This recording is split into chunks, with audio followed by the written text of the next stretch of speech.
Para adiyuswa, sasamunipun kita ngrepekaken kidung pasamuan Jawi kala wau. Sumangga pangibadah mirunggan saben dinten Jemuah Adiyuswa ing Jemuah Paing selawe April 2020. Sumangga kita wiwiti kanthi pengaken. Pitulungan kita punika saking Gusti ingkang akarya jagat milanipun. Siramat lan tentrem rahayu saking Allah Sang Rama lan Gusti Yesus Kristus makuwon ing manah panjenengan. Amin. Sumangga para adiyuswa jejer ingkang kita rembak pakaryanipun Gusti. Pakaryanipun Gusti.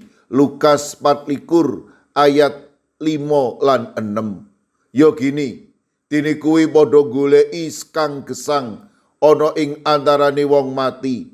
Panjenengane ora ana ing kene wis wungu. Para adiyuswa, mbok bilih kita nate mireng tembung urip iku budidaya ning aja lali apa jari sing ngecet Lombok. Ukara punika mratelakaken sepisan tiang gesang kedatan sangu pati budidaya utawi berjuang.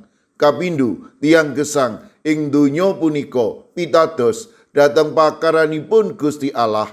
Bab punika dipun tegesaken lantaran tembung apa jari sing ngecet Lombok. Kamangka kita sami mangertos bilih werninipun Lombok wiwit ijo, kuning ngantos abang punika kelampahan secara alami. Lah punika ingkang dipun pitadosi minangka pakaryanipun Gusti. Maryam saking Magdala, Yohana, Maryam ibunipun Yakobus lan tiyang estri sanesipun ing wanci esuk umun-umun budidaya tindak dhateng pasaryanipun Gusti Yesus. Punika katindakaken awit para tiyang estri punika nresnani panjenenganipun. Ananging iba kagetipun para pawestri kala wau awit sela ingkang ageng sampun kaglimpangaken lan boten manggihaken layonipun Gusti Yesus. Ing saklebeting raos kaget punika priya kalih wau paring pangandika, "Ya gini, dene kuwi padha goleki kang gesang ana ing antarane wong mati, panjenengane ora ana ing kene wis ungu." Lukas 21 ayat gangsal lan 6. Pangandika punika ndadosaken para pawestri wau enget kalian dawuhipun Gusti Yesus piyambak. Pangandika punika ugi maringaken kekiyatan lan kekendelan kangge pawestri wau nyarosaken pakaraning Allah dumateng para sekabat sanesipun. Para adiyuswa, nglampahi gesang ing jagat punika tamtunipun kita sedaya ugi ngadepi maneka warni kawontenan. Sae punika bingah, sisah, sakit, saras, kasil, kawon lan sak piturutipun. Kawontenipun gesang punika kala mangsanipun nuwuhaken raos ajrih, nglukru lan kuwatos ing saklebeting manah kita. Pramila sumangga kita ngupadi budidaya utawi berjuang ngadepi kawontening gesang kala wau. Pitados bilih Gusti Allah tansah paring kekiyatan kawicaksanan dhateng kita sedaya kangge ngadepi sedaya kawontening gesang. Monggo kita sedya nyarosaken pakaranipun Gusti Allah inggih punika wungunipun Gusti Yesus lumantar pikiran, pocapan, tumindak kita sauruting gesang. Teman gesang kita punika saged dados sarana kaluraning asmanipun Gusti.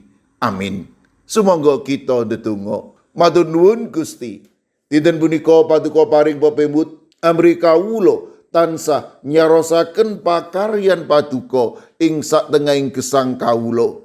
Awit paduka punika Gusti Allah ingkang sampun wungu, Gusti Allah ingkang tansah tresnani kawula, Gusti Allah ingkang tansah wonten kangge gesanging jagat punika. Kawula pasrahaken kawontenipun para adiyuswa ing pundiya papan ingkang saged ugi ing dinten-dinten punika nembe wonten ing pemulihan, malah kepara wonten ugi ingkang nembe nandhang sakit. Kawula pitados menawi paduka badhe tansah tresnani, paduka badhe tansah paring kekiyatan, malah keporo bagas kesarasan matemah para adiyusa ing pundiya kemawon tansah rinimatan binerkahan dening paduka. Kawula ugi masrahaken kauntunipun lari-lari kawula ing pundiya papan sae ingkang makarya ingkang sinau ingkang gesang ing baliwismanipun kawula pitadosaken anak putu kawula wonten ing pakaryan lan berkah paduka. Kawula pasrahaken gegayutan kalian program-program adiyuswa sae wonten ing gereja klasis sinode sae lumantar wasita adi lan ugi lumantar tabloid adiyuswa kawula pitados sedaya punika paduka agem matemah para adiyuswa ing pundiya kemawon tansah caket raket kalian paduka. Kawula pasrahaken sedaya pasambat pandonga kawula wonten ing asma paduka Gusti kawula Yesus Kristus ingkang sampun paring berkah dhateng kawula. Siramat lan tentrem rahayu saking Allah Sang Rama, Sang Putra, tuwin Sang Roh Suci makuwon ing panjenengan sedaya. Amin. Sumangga para adiyuswa kita tutup pepanggihan kita pangibadah mirunggan saben dinten Jemuah Adiyuswa kanthi ngrepekaken kidung. Sumangga.